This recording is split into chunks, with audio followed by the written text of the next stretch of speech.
2, 1. Bueno, entonces hoy vamos a ver corriente alterna y vamos a ver algunos dispositivos cómo se comportan ante dicha corriente. De la clase pasada habíamos visto que tienes el cero. El cero también lo conocen como el eje normal. Bueno, ¿cuál es el cero, no? Y entonces tienes que la corriente va a ser esto. Y entonces la ecuación de esto es el voltaje es igual a A por seno de W por T. Y también curiosamente la corriente tiene esa misma fórmula, pero vamos a cambiarle de letras porque no necesariamente la corriente y el voltaje tienen la misma intensidad. Vamos a llamarle B, es B por seno de WT. Y es más, la corriente voy a ponerla de verde. Y entonces la corriente y el voltaje van exactamente a la par. Así es como llega la corriente a nuestras casas. ¿Cuánto vale A para el voltaje? ¿Cuál es la amplitud de onda para el voltaje que llega a nuestras casas? ¿Cuánto vale A? 120 volts. ¿Y cuánto vale W? 60. Son 60 Hz. ¿Pero qué creen? ¿Qué les había dicho? ¿Que F era qué? La frecuencia. Y esta se mide en Hz. Y exactamente a las casas llegan 60 Hz. O sea, está oscilando 60 veces por segundo. Pero ¿qué creen que eso no es W? O sea, porque una F es la vuelta completa. Pero resulta que cuando yo quiero, exactamente utilizo el factor 2pi, por eso lo estamos viendo en la clase pasada. Cuando yo estoy viendo el desfase angular, eso es teta, W es igual a la derivada de teta con respecto al tiempo. Y cuando el ángulo es exactamente la frecuencia, o sea, vale el perímetro. Y por lo tanto, entonces, teta es el perímetro del círculo, que es 2pi por radio. Pero esto se mide en radio, en realidad son radianes. Y entonces, W, perdón, esto no es una W, esto es un omega. Es un omega minúscula. Entonces, esto es igual a 2pi por F. Ese es W.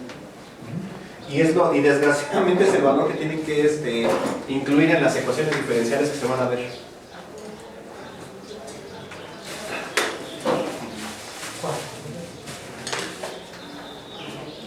Ahora,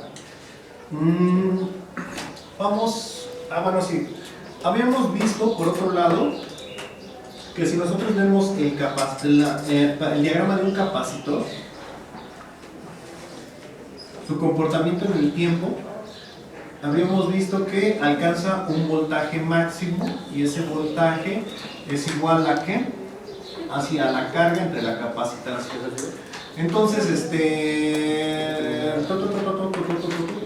esto hace esto y este diagrama que estoy haciendo, así es el diagrama de carga. Y cuando se descarga, hace esto, ¿no? Descarga. Ahora, vamos a analizar una onda. Bueno, una partecita de esta onda. Nada más como sube. Bueno, ahorita nada más como sube. Entonces, vamos a sacar una instantánea. ¿Cómo se va a ver aquí las placas del capacitor? Este instante le voy a llamar instante 1. Aquí en el instante 1 resulta que apenas van a llegar los electrones, las cargas negativas apenas van a llegar, pero todavía no llegan al capacitor. Las tengo aquí en la batería, o bueno, mi fuente de poder, ¿no? La que me está dando la corriente alterna, todavía no llegan. Vamos a ver otro instante, aquí ya más arriba, instante 2. En el instante 2 resulta que ya llegaron las cargas negativas aquí. Ya llegaron al capacitor y se empiezan a instalar. Y ya llegaron. Ahora, resulta que las placas del capacitor, como cualquier material, está hecho de cargas positivas y negativas.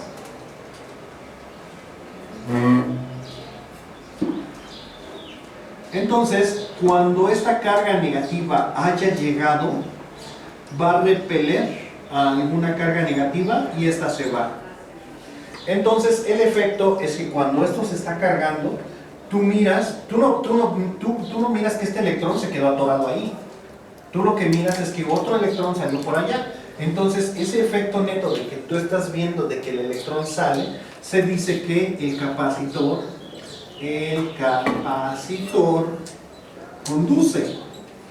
conduce la corriente. Bueno, sí, conduce la corriente. Y eso que conduce significa exactamente lo contrario a no conduce. O sea, sí permite que pase la corriente. Ajá. Vámonos un instante más para acá, en el tiempo, en el instante 3, acá. ¿Qué pasa en ese momento? En ese momento resulta que todas las cargas negativas están aquí. Y resulta que del otro lado, ¿qué creen? Ya no hay cargas negativas, ya se fueron todas. Todas ya se fueron. Entonces, si quieren llegar una a otra, pues ya no se va a poder, porque, bueno, se puede acumular acá, pero de este lado, si ya no hay cargas negativas, yo ya no voy a ver que conduce. Entonces, en este momento, el capacitor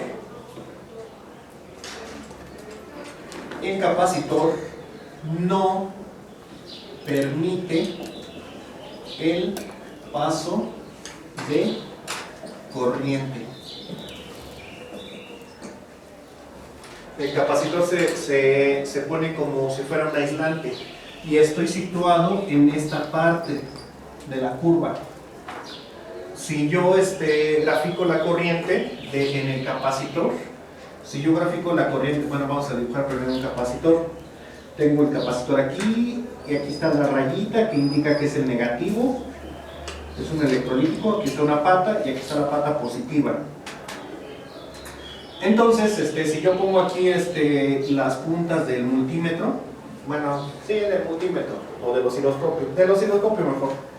Entonces yo estaría viendo, si yo grafico la corriente en amperes con respecto al tiempo en segundos, yo lo que estaría viendo es que al inicio hay un chorro de cargas negativas aquí dispuestas a salir.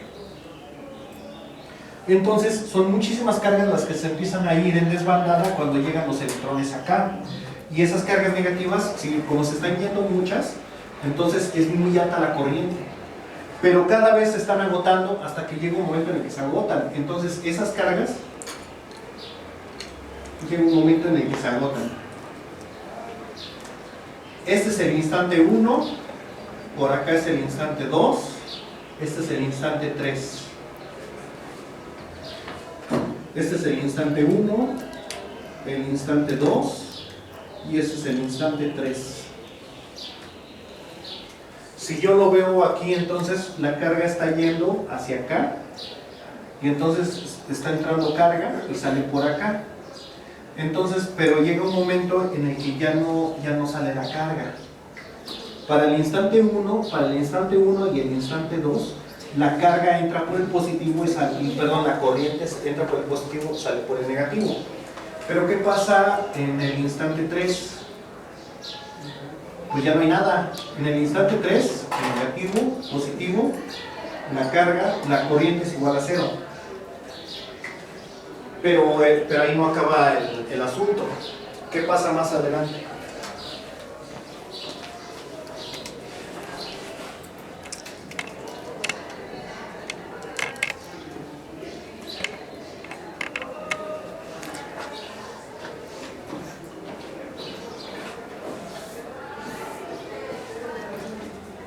¿Qué está pasando más adelante? Cuando empieza a descargarse, cuando ya llegamos al pico de la onda, bueno, vamos a dibujar. Entonces, aquí estamos en el instante 3. Ahora, ¿qué va a pasar aquí? Empieza a bajar el voltaje. En el instante 3, aquí no siguen llegando electrones. Los electrones están ahí, pero ya no se pueden acumular. Pero ¿qué pasa aquí en un instante 4? ¿Qué le va a pasar a los electrones? Que ya empiezan a retirarse. Entonces empieza a haber menos electrones aquí, y con el paso del tiempo estos van a empezar a bajar. Pero vean por dónde se regresan, por donde mismo. Eso significa que en un instante 4, este es el negativo, este es el positivo. ¿Qué le pasa a la corriente? Se regresa por donde vino. Eso significa que entonces esto en la corriente aquí exactamente se empieza a... no, pero es sí, cierto. Es senoidal. Entonces era así. Y entonces la corriente se empieza a regresar ahí mismo. O sea, va a ser una senoidal esta cosa. Va a ser una senoidal. O sea, se va a empezar a regresar. Y este es el instante 4. Se empieza a regresar por donde mismo. La corriente. El instante 4 es acá. Y llega un momento en el que obviamente estos electrones no son infinitos. Entonces, para un instante 5, aquí quedó esto cargado positivamente, y aquí ya nada más quedaron unos cuantos electrones que no se van a ir porque están atados a estas cargas eléctricas. Entonces, esos electrones que son donde se alcanza el equilibrio, ya no se van a ir. Ese sería el instante 5. Y en ese momento es exactamente cuando la corriente vuelve a cero. Y eso es cuando el capacitor ya está descargado. Ay, es que no se ve eso. Eso es en el instante 5. Primero se carga, luego se descarga, y este es el instante 5. Ya está descargado completamente el capacitor. Ajá. Y bueno, entonces, ahora esto es este sería el voltaje. La onda hizo esto. Y resulta, bueno, la onda, la respuesta del capacitor. ¿Y qué pasa con la corriente?